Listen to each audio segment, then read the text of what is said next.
Hello दोस्तों, स्वागत है आप सभी का हमारे इस चैनल पर। दोस्तों, मैं आपको पढ़ा रहा था Judith Shakespeare written by Virginia Woolf, और अभी तक मैंने आपको बताया था analysis of the chapter. Okay, analysis of the chapter मैं आपको बता रहा था। उसमें मैंने 2 पार्ट में आपको कुछ बताया है, कुछ पॉइंट मैंने बताए हैं। उसके आगे हम लोग को पढ़ना है। मैंने शायद 16 पॉइंट बता दिए थे और मैंने बताया था 23 या 24 पॉइंट हैं। तो पहले पार्ट में मैंने 8 पॉइंट, उसके दूसरे पार्ट में 8 पॉइंट, यानी 16 पॉइंट आपके कंप्लीट हो गए थे। और उसको आप देख लीजिए। उसके पहले मैंने शॉर्ट समरी भी बताई है इस एस्से का, उसको भी देख लीजिए। फिर आप एनालिसिस के इस लास्ट पार्ट को देखिए। एनालिसिस का लास्ट पार्ट होगा, यानी तीसरा पार्ट होगा। इसके पहले 2 पार्ट आ चुके हैं। ओके, तो चलिए हम लोग देखते हैं आगे। तो 16 पॉइंट तक मैंने आपको पढ़ा दिया था, 17वां पॉइंट हम लोग को पढ़ना है। She cried out that marriage was hateful to her. जब उसकी मंगनी कर दी जाती है, शादी तय कर दी जाती है, शी क्राइड आउट तो चिल्ला करके कहती है, दैट कि मैरिज वॉज हेटफुल, शादी जो है वो घृणात्मक चीज़ है, घृणा की चीज़ है, टू हर उसके लिए। वो कहती है मैं शादी से घृणा करती हूँ, नफरत करती हूँ, मुझे शादी नहीं करनी है। She was severally beaten by her father, कई बार वो अपने पिताजी से पीटी भी जाती थी, मतलब उसके पिताजी उसको मारते भी थे, पीटते भी थे। देन फिर ही सीज टू स्कोल्ड हर, वो उसको डांटना बंद कर देते हैं। मतलब जैसे होता नहीं, कभी कभी आपके माता पिता आपको खूब मारते हैं, पीटते हैं, डांटते हैं, उसके बाद वो हाथ जोड़कर प्रणाम करते हैं, कहते हैं हे महाराज मान जाओ। तो ऐसे उसके पिताजी भी थे, पहले उससे खूब पीटे, खूब उल्टा सीधा कहे, मतलब गाली नहीं दिए, लड़कियों को गाली नहीं दिया जाता, लेकिन जो सुनाना था उसको सुनाए, डांटे। फिर क्या हुआ, then he ceases to scold, फिर उन्होंने डांटना बंद कर दिया।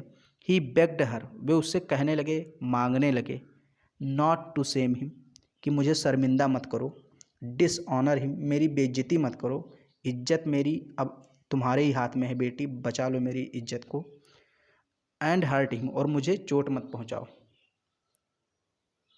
इन this matter of her marriage, शादी के इस मामले में। यानी कि होता नहीं कि जब बेटी जवान हो जाती है, बड़ी हो जाती है, तो पड़ोसी लोग तमाम तरह की बातें करने लगते हैं कि अभी इतनी बड़ी होगी, शादी नहीं हुई। तो अब उसके पिताजी उसके यानी अपनी बेटी से कह रहे हैं, अपनी पुत्री से, जूडी शेक्सपियर से कह रहे हैं कि बेटी अब मेरी इज्जत, मेरी पगड़ी, सब कुछ तुम्हारे हाथ में है। इमोशनली प्रेशर डाल रहे हैं उस पर। ओके, भावुक रूप से उसको मनाने की कोशिश कर रहे हैं। Unable to withstand the condition, withstand का मतलब संभालना, अनेबल मतलब अयोग्य होकर, यानी कि योग्य न होना, असमर्थ आप जैसे कहते हैं। तो यानी कि कंडीशन को संभालने में असमर्थ होकर, मतलब कंडीशन को अब संभाला नहीं जा सकता है, कंडीशन को अब संभाला नहीं जा सकता। Unable to withstand the condition, condition को, स्थिति को संभालने में असमर्थ होकर, she made a small parcel of her belongings, उसने एक छोटा सा पार्सल बनाया, मतलब पैकेट तैयार किया, ऑफ बिलोंगिंग्स, बिलोंगिंग्स मतलब उसकी जितनी भी सामान थी, वस्तुएं थी, कुछ उसके कपड़े थे और जो कुछ भी उसके रहे होंगे, उसको उन्होंने एक स्मॉल पार्सल में, मतलब गट्ठर बनाया। सी मेड ए स्मॉल पार्सल, उसने छोटा सा गट्ठर बनाया, ऑफ हर बिलोंगिंग्स, अपनी सारी वस्तुओं की, एंड इलॉप्ड फ्रॉम होम, और घर से फुर्र हो गई, भाग गई। कहाँ भाग गई, टू लंदन, लंदन भाग गई। सी वॉज नॉट इवन 17, वो अभी 17 वर्ष की भी नहीं हुई थी। सी वॉज वेरी टैलेंटेड, लेकिन वो बहुत टैलेंटेड थी, and had a taste for theatre, और उसको भी टेस्ट था, मतलब रुचि थी थिएटर में, ड्रामा करने में। जस्ट लाइक हर ब्रदर, अपने भाई की तरह, जैसे विलियम शेक्सपियर को ड्रामा में रोल निभाने के लिए काफ़ी रुचि थी, थिएटर में जाने की रुचि थी, वैसे इसके पास भी वही रुचि थी, वही टेस्ट था, same taste. Okay, next point, she wanted to act, वो एक्ट करना चाहती थी, काम करना चाहती थी। मतलब अब कोई भी जैसे ड्रामा में काम करनी चाहती थी, नाटक कोई हुआ तो कोई भी काम करना चाहती थी। इंग्लैंड में गई तो काम ही करेगी, ऐसे तो कोई खाना दे नहीं देगा, कपड़ा दे नहीं देगा, तो वो काम करना चाहती थी। मैन लाफ्ड एट हर, तो लोग क्या कहें, हंसने लगे उस पर। जब जहाँ वो काम मांगने जाए लोग हंसे, किसी थिएटर में जाए कि मुझे किसी ड्रामे में किसी पात्र का रोल अदा करने का दे दीजिए, तो लोग उस पर हंसे। मैन लाफ्ड एट हर, लोग उस पर हंसते थे। द मैनेजर गफेड, जो मैनेजर था थिएटर का वो भी ठहाके लगाकर हंसने लगा, खिलखिलाकर। गफेड का मतलब ठहाके लगाकर हंसना। ही बिलॉड, उसने कहा समथिंग, कुछ अबाउट पॉडल्स। पॉडल्स का मतलब एक टाइप का डॉग होता है, कुत्ता होता है, उसको पॉडल्स बोलते हैं, इसको लोग पालते हैं। डांसिंग, उसके डांस के बारे में, पॉडल डांसिंग एंड वुमेन एक्टिंग। उसने कुछ ऐसा कहा कि कुत्ते डांस करते हैं, वुमेन नाचती हैं, ऐसा मतलब कुछ कहा ऐसे। समथिंग मतलब कुछ कहा, क्या कहा क्लियरली नहीं बताया गया। उसने ऐसा कुछ कहा मतलब तुलना की। और फिर क्या कहा, no women could possibly be an actress, कोई भी औरत संभवतः कोई अभिनेत्री नहीं बन सकती, मतलब हीरोइन नहीं बन सकती। एक्ट्रेस का मतलब हीरोइन। उसने कहा, मैनेजर ने पहले तो हंसा, फिर उसके बाद उसने तुलना की कुत्ते की और लड़कियों की, यानी कुत्ते के नाचने और लड़कियों के डांस करने की तुलना की। उसके बाद उसने कहा, no women could possibly be an actress, कोई भी औरत एक्ट्रेस नहीं बन सकती, अभिनेत्री नहीं बन सकती। ही सैड, उसने कहा, she did not get any training in her craft, कहा कि जो तुम्हें काम करना है तुमने तो उसमें कभी ट्रेनिंग भी नहीं ली है। क्राफ्ट का मतलब कौशल, टैलेंट, जो आप में टैलेंट है, जिस काम के लिए तुम आई हो, क्या तुमने कभी उसमें ट्रेनिंग ली? नहीं ली। She could not even seek dinner in a tavern, tavern का मतलब वो जो शराब शाला था, मधुशाला था, उसमें उसको डिनर भी नहीं करने दिया गया। She could not even seek, seek का मतलब ग्रहण करना, डिनर का मतलब रात्रि का भोजन। सी कुड नॉट, वो नहीं कर सकी, इवन सीक डिनर, यानी डिनर भी ग्रहण नहीं कर सकी, भोजन भी नहीं कर सकी रात का। इन ए टैवन, टैवन में यानी गौशाला बोल रहे हैं, क्या बोलते हैं उसको, शराबशाला, हाँ मधुशाला। तो मधुशाला में उसको भोजन भी नहीं करने दिया गया रात का। सी वॉज लेफ्ट अलोन, अकेली रह गई बेचारी। सी वॉज डिवाइड, उसे वंचित कर दिया गया। डिवाइड का मतलब वंचित करना, आप फूड, खाने से, एंड शेल्टर और रहने, यानी उसको ना तो वहाँ खाना दिया गया ना तो वहाँ उसको रहने के लिए दिया गया, भगा दिया गया कुल मिलाकर। फिर देखिए नेक्स्ट पॉइंट, उम्मीद है आपको समझ में आ रहा होगा। और अगर आपने ये पढ़ लिया सब कुछ जो मैं पढ़ा रहा हूँ तो आप लेसन खुद से पढ़ लेंगे, फिलहाल मैं पढ़ा दूंगा, कुछ बचा नहीं रहेगा लेसन में।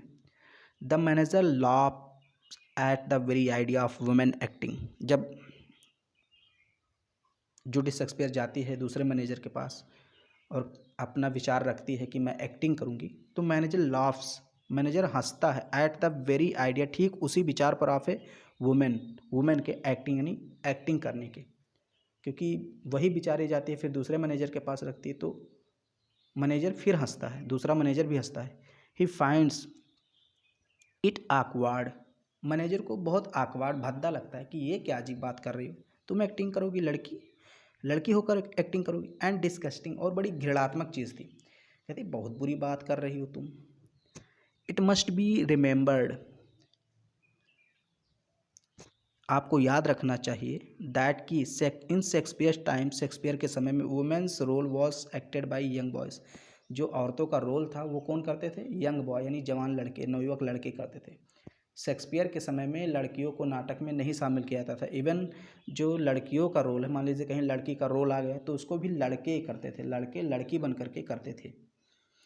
20वां देखिए, she had a genius for fiction, उसमें एक अद्भुत कला थी। सी हैड ए जीनियस का मतलब अद्भुत कला, प्रतिभा थी। फॉर फिक्शन मतलब कल्पना करने की, फिक्शन का मतलब कल्पना, यानी कल्पना करने की उसमें अद्भुत कला थी, लेकिन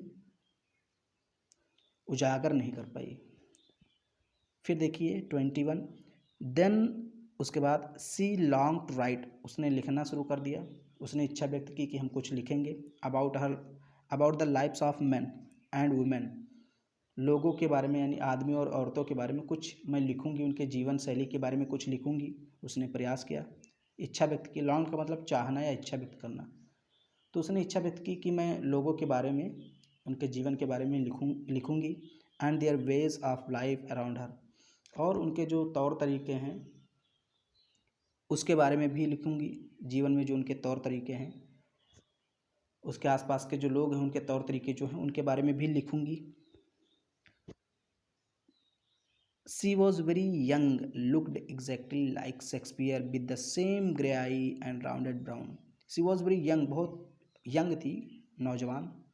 लुक्ड एग्जैक्टली लाइक शेक्सपियर, और एकदम शेक्सपियर की तरह दिखती भी थी। विद द सेम ग्रे आई, एकदम भूरी आंखें शेक्सपियर की जैसी।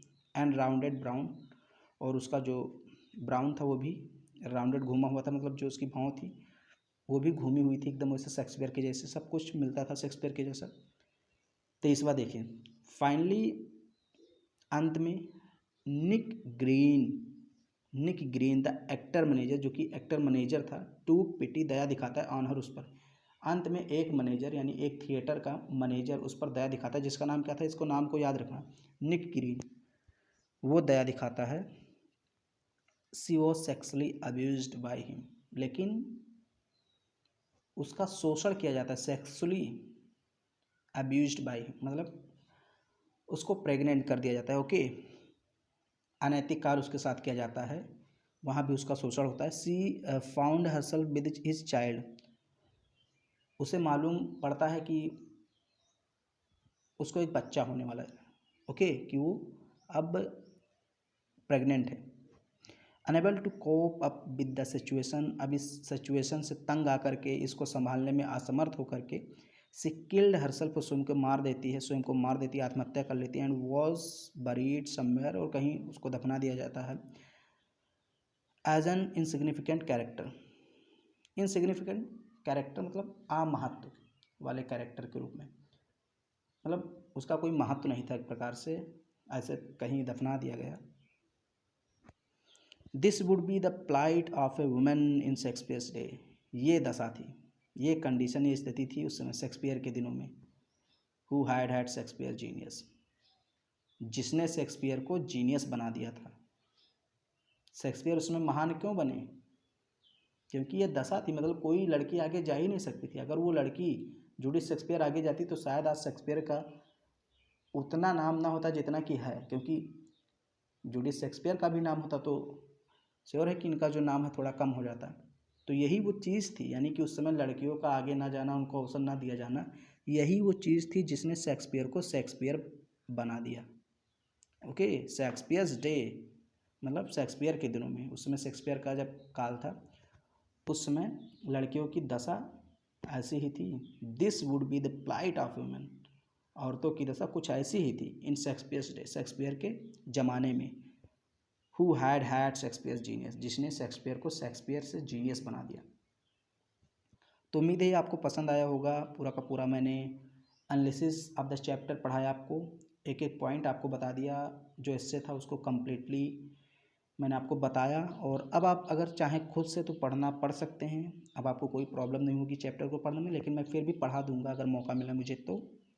ओके, और उम्मीद है वीडियो आपको पसंद आया तो उसको लाइक कीजिए, शेयर कीजिए, हमारे चैनल को सब्सक्राइब भी कीजिए।